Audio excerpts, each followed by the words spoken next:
안녕하십니까. 암호화폐 정보를 전달해드리는 닥터 비트맨입니다. 네, 비트코인의 154억 원 규모의 대규모 이체가 발생을 했습니다. 이제 바이낸스 비트코인 지갑 주소에서 익명의 비트코인 지갑으로 이체가 되었다고 하는데요. 네, 비트코인 대규모 이체가 일어날 때 가격에 영향을 준다, 안 준다 말이 굉장히 많은데 이번에는 과연 어떻게 될까요? 네, 테더도 이제 1,500만 달러 규모의 테더를 추가 발행했다고 합니다. 코인리스 마켓 모니터링에 따르게 되면 4일 새벽 5시 17분경 테더사가 이제 이더리움 네트워크에서 1,500만 테더를 추가 발행을 했다고 합니다. 네, 테더의 추가 발행 소식이었습니다. 많은 분들이 아시겠지만 테더가 추가 발행을 하게 되면 가격이 오르는 경향이 굉장히 많습니다. 최근 텍사스대 연구진 같은 경우는 테더 조작과 비트코인 가격 상승에는 일련의 관계가 있다고 발표를 하였었는데요.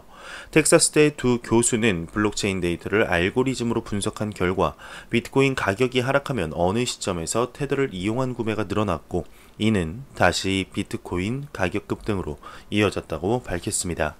네, 이처럼 테더와 비트코인 간의 연관이 높아지고만 있는데 이번 1,500만 달러 규모의 테더 발행 소식이 비트코인에 어떠한 영향을 주게 될까요? 네, 모건 크릭 창업자가 일본 금융청은 비트코인 및 라이트닝 네트워크의 지지자다 이렇게 언급을 하고 있습니다. 네, 암호화폐 전문 미디어 비트코이니스트에 따르게 되면 미국 디지털 자산 전문 자산 운용사인 모건 크릭 디지털 에셋의 창업자죠. 앤서니 팜플리아노가 본인의 트위터를 통해서 일본 금융청은 비트코인 및 라이트닝 네트워크의 지지자 중 하나라면서 그들은 상당한 수준의 암호화폐 규제 프레임워크를 보유를 했고 비트코인과 라이트닝 네트워크의 성공을 바라고 있다. 또 일본 금융청은 오픈소스 네트워크가 결국 승리할 것이라고 생각을 하고 암호화폐 기술과 관련해 세계적인 리더로 자리매김을 원하고 있다. 언급을 했습니다. 네, 지금 일본 같은 경우는 여러분들도 아시다시피 비트코인 및 암호화폐의 친화적인 국가입니다. 이미 자산으로 인정한 바 있고 친화적인 암호화폐 정책으로 화제가 되고 있는 국가이죠. 네, 비트코인 및 라이트닝 네트워크 지지라고 나와 있는데 라이트닝 네트워크 같은 경우는 비트코인의 한계인 긴 처리 시간과 비용을 획기적으로 절감을 할 수가 있습니다. 즉 속도나 비용 면에서 모든 게 나아진다라고 생각하시면 좋을 것 같은데 네, 일본 같은 경우 암호화폐의 유즈 케이스를 늘려가려고 하고 있는 지금 지지를 하고 제도를 어느 정도 마련하는 것은 당연한 것이 아닌가 생각이 들게 됩니다. 네, 우리나라도 왜 이렇게 경제 선진국들이 지금 암호화폐 및 블록체인을 받아들이려고 하는지 동향을 살펴본 후 하루빨리 더 늦기 전에 받아들였으면 좋겠습니다. 네, 블록체인 인텔 CEO가 다크웹은 익명성 토큰보다 비트코인을 더 선호한다 언급을 했는데요. 네, 암호화폐 전문 미디어 AMB 크립토에 따르게 되면 캐런추 벨럭 블록체인 인텔 최고 경영자가 비트코인은 다크웹 불법 거래에서 그 어떤 익명성 강화 토큰보다 널리 사용되고 있다 언급을 했습니다. 네, 그들은 GKC 및 대시 등 익명성 강화 토큰보다 비트코인 거래를 선호하고 있다 언급을 했는데 네, 이와 관련해 그는 기본적으로 다크웹에서 활동하는 범죄자들은 자신들이 활동하는 지역을 완벽하게 통제하고 있다. 따라서 그들은 불법 거래를 할 때 인위적으로 자신의 흔적을 숨기지 않고 IP 주소까지 분명하게 공개하는 경우도 있다 언급을 했네요. 네, 현재 이제 다크웹 등 불법적인 거래에서 비트코인 거래가 선회되고 있다는 것은 여러분들도 잘 아시지 않을까 생각이 들게 됩니다. 네, 지캐시나 대쉬 등 익명성이 강한 토큰보다도 비트코인이 선호되는 이유는 단순하게 예전부터 지하세계 웹에서는 비트코인이 사용되고 있어서지 않을까 생각이 들게 되는데요. 네, 현재 이러한 것들 때문에 자금 세탁 방지나 이제 테러 자금 지원 문제에 관한 문제가 끊임없이 나오고 있습니다. 네, 참으로 안타까운 모습이죠. 그래도 지금 방금 언급한 이 두 가지가 해결이 되어야지 암호화폐 이제 비트코인 ETF나 다른 건강한 발전을 이룰 수 있지 않나 생각이 들게 됩니다. 네, 매일같이 나오는 리플에 관한 소식이 오늘도 나왔습니다. 이제 리플의 CTO 데이비드 슈왈츠가 XRP 유통이 걱정거리 중 하나다 언급을 했는데요. 네, 암호화폐 전문 미디어 데일리오들에 따르게 되면 최근 데이비드 슈왈츠 리플 최고 기술 책임자, 즉 CTO죠. 본인의 트위터를 통해서 XRP의 유통이 걱정거리 중 하나다. 다만 나는 이러한 언급을 하는 데 있어 조심스러운 위치고 자유롭고 정직하게 할 수 없을 때는 말할 수 없을 때는 차라리 말을 아끼는 것이 낫다라고 언급을 했는데 약간 물음표가 들죠. 네, 또 그는 최근 리플의 개발 부문은 엑스프링과 협력해 네트워크 독립성을 제고하기 위한 방법을 모색하고 있다면서 인터랙처 프로토콜의 보급이라는 전략을 채택하는 것은 XRP를 포함한 다양한 디지털 자산 결제 솔루션을 금융기관에 제공하기 위함이라고 덧붙였습니다.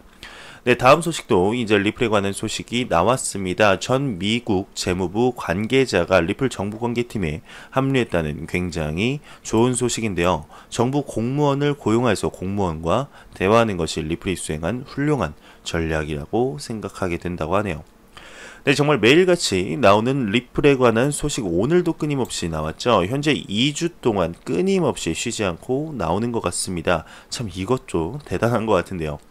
네, 데이비드 슈왈츠 같은 경우는 괜히 지금 마음 들쑤시는 말투인 것 같습니다. XRP의 유통이 걱정거리 중 하나다. 하지만 언급하는데 조심스러운 위치이기 때문에 너네한테 말 안 해줄 거다. 메롱. 네, 약간 이런 느낌이 들어서 뭔가 좀 찝찝하네요.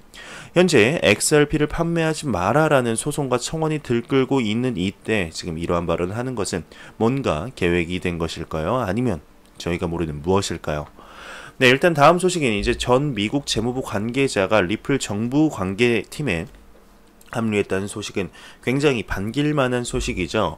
네, 이 소식이 지금 암호화폐 시장에 있어서 긍정적인 영향 그리고 규제에 좋은 영향을 미쳤으면 좋겠습니다. 네, 리플에 관한 소식들 정말 매일같이 나오고 있는데 가격이 다른 코인에 비해서 상승폭이 약해 아쉬움을 자아내고 있죠. 네, 비트코인 도미넌스가 낮아져서 알트코인의 대상승장이 찾아왔을 때 그 어떤 코인보다 리플 XRP가 높게 오르는 그날이 하루빨리 오길 바라봅니다. 네, SBI 그룹이 이제 R3 코르다 플랫폼 도입에 긍정적이다 언급을 했습니다. 일본 암호화폐 미디어 코인포스트에 따르게 되면 일본 금융청이 주최한 2019 핀테크 서밋에서 일본 SBI 그룹 CEO 요시타카 키타오죠. 네, 키타오 회장이 글로벌 블록체인 컨소시엄의 R3에 코르다 플랫폼은 여러 분야에 적용이 가능하다. SBI 그룹은 해당 플랫폼 도입에 긍정적이다 언급을 했습니다. 네, 또 그는 리플과의 협력에 대해서 이제 현재 국제 금융 방면에서 리플의 엑스커런트 기반 결제 서비스를 이용하고 있다며 향후 엑스래피드를 이용할 계획이다 언급을 했는데요. 리플 기술 도입에 대해서 긍정적으로 평가를 했죠. 네, 그러면서 한편 미디어에 따르게 되면 현재 SBI 레밋 주식회사 SBI 리플 아시아 SBI 그룹과 관련된 동남아 은행권은 새로운 결제 시스템을 개발 중이며 가까운 시일 내로 완성이 될 것이다 언급을 했습니다. 네, 지금 리플의 파트너 SBI와 리플의 암호화폐인 XRP를 첫 번째 암호화폐로 사용하겠다는 R3의 코르다에 관한 소식이었습니다. 네, 참 이런 것들을 보게 되면 현재 300개가 넘는 파트너십을 통한 리플사의 확장성을 엿볼 수가 있는 것 같은데요. 네, 국경 간 송금 분야에서 직간접적으로 리플이 관여가 되고 있다는 것을 여러분들도 충분히 아실 수 있지 않을까 생각이 들게 됩니다. 네, 그리고 현재 엑스커런트 같은 경우 대부분의 파트너사들이 사용을 하고 있지만 암호화폐 규제가 명확하게 정립이 된다면 XRP를 사용하여야 하는 엑스래피드를 직접적으로 사용하는 케이스가 많아지지 않을까 생각이 들게 되는데요. 네, 리플사의 사업은 지금 날로 확장이 되어가고 있죠. 현재 암호화폐 시장의 초기인 만큼 2에서 3년 뒤 2년에서 3년 뒤가 굉장히 궁금해지네요. 네, 과연 얼마나 확장이 되어 있을지 커져 있을지 기대가 됩니다. 네, 지금 리서치가 22.62%의 시장 애널리스트들은 페이스북 리브라 대항마가 아마존이다 언급을 했습니다. 네, 암호화폐 전문 미디어 CCN이 최근 시장 조사 및 분석업체 신디케이터가 시장 분석가들을 대상으로 진행한 설문조사 결과를 인용했는데 시장 애널리스트들 중 22.62%가 페이스북의 암호화폐 프로젝트 리브라를 견제할 만한 기업으로 아마존을 꼽았다고 합니다. 네, 그러면서 해당 설문조사에서 질문에 응한 애널리스트들은 아마존은 구글, 애플, 월마트, 마이크로소프트 등 대형 기술 기업들보다 암호화폐 분야에서 앞서 나가고 있다 설명을 했는데요. 네, 또한 세스에는 아마존은 수많은 블록체인 특허를 보유하고 있는데 암호화폐 발행 가능성 혹은 암호화폐 산업의 미래에 대해 공개적인 발언을 하는 것을 경계하고 있다 언급을 하고 있습니다. 네, 굉장히 흥미로운 기사죠. 리브라 대항마는 아마존이다. 기사에서 나온 바와 같이 아마존 같은 경우는 블록체인 특허를 굉장히 많이 가지고 있습니다. 하지만 2019년 6월에 직접 발표를 하고 언급을 했었는데 암호화폐 자체 발행 계획은 전혀 없다. 현재는 없다라고 발표를 하면서 투기적 사업을 안 한다. 굳이 안 해도 되는 말을 꺼냈었죠. 네, 아마존이 과연 표면적으로 나온 것과 같이 암호화폐를 투기적인 사업으로 보고 있을까요? 네, 아마존 같은 경우는 일단 도메인을 특허를 냈습니다. 아마존 크립토커런시닷컴, 아마존 이더리움닷컴, 아마존 크립토커런시즈닷컴이라는 도메인 특허를 내놓아서 아마존이 이제 암호화폐를 도입하는 것이 아니냐라는 일각의 추측들이 굉장히 많았었습니다. 네, 하지만 도입하는 것이 아니어서 많은 투자자분들의 아쉬움을 샀었는데 또 모릅니다. 나중에 암호화폐를 도입하겠다 말하게 될지 그건 아무도 모르는 것이죠. 네, 아마존도 자체 스테이블 코인을 만든다고 하면은 그 또한 암호화폐 시장에 있어 크나큰 호재가 아닐까 생각이 들게 되는데 그러한 날이 하루빨리 왔으면 좋겠습니다. 네, 아마존 또한 이렇게 지금 스테이블 코인을 도입하게 되면은 아니면 암호화폐 결제를 도입하게 되면 이 인식 수준 또한 아마존이 암호화폐를 쓰네. 그럼 뭔가 있는 것이 아닐까 이러한 사람들의 인식 수준 또한 많이 달라지지 않을까 생각이 들게 됩니다. 네, FATF 권고안에 암호화폐 업계 모두 함께 대응해야 한다라는 이런 기사가 나왔습니다. 가상자산 취급 업소들 관계자들이 이제 3일 코인데스크 코리아와 부산광역시가 부산 해운대 파크 하얏트 호텔에서 공동 주최한 닥스포 2019에 모여서 국제자금 세탁 방지 기구의 규제 권고안에 함께 대응해야 한다 입을 모았습니다. 네, 디지털 자산 데이터 분석 업체 체이널리시스와 디지넥스, 국내 거래소 코인원, 두바이 기반 거래소 BC 등 국내외 VASP 업체들 관계자들은 FATF 권고안에 공동으로 대응해야만 전 세계 암호화폐 산업이 건전한 방향으로 성장할 수 있다 의견을 함께 했는데요.